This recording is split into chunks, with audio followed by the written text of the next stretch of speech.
গতরাত থেকেই গুঞ্জন শোনা যাচ্ছিল যে ইসরায়েল ও আমেরিকার যৌথ বিমান হামলায় নিহত হয়েছেন ইরানের সাবেক প্রেসিডেন্ট মাহমুদ আহমাদিনেজাদ। তবে এই খবরকে ভিত্তিহীন বলে উড়িয়ে দিয়েছেন তার এক ঘনিষ্ঠ উপদেষ্টা। ইরানের সাবেক প্রেসিডেন্ট মাহমুদ আহমেদিনেজাদ সুস্থ ও নিরাপদ আছেন বলে জানিয়েছেন তার ঘনিষ্ঠ এই উপদেষ্টা।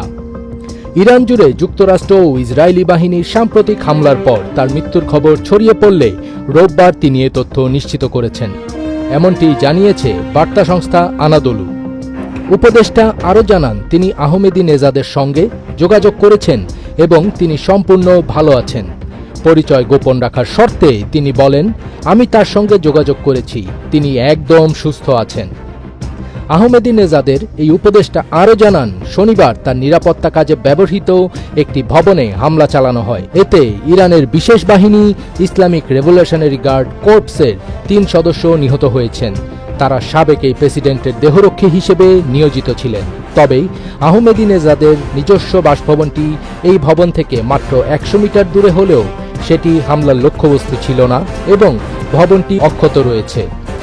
এর আগে বিভিন্ন আন্তর্জাতিক সংবাদ মাধ্যমে গুঞ্জন ছড়িয়ে পড়ে যে ইসরায়েল ও যুক্তরাষ্ট্রের বিমান হামলায় মাহমুদ আহমেদিনেজাদ নিহত হয়েছেন।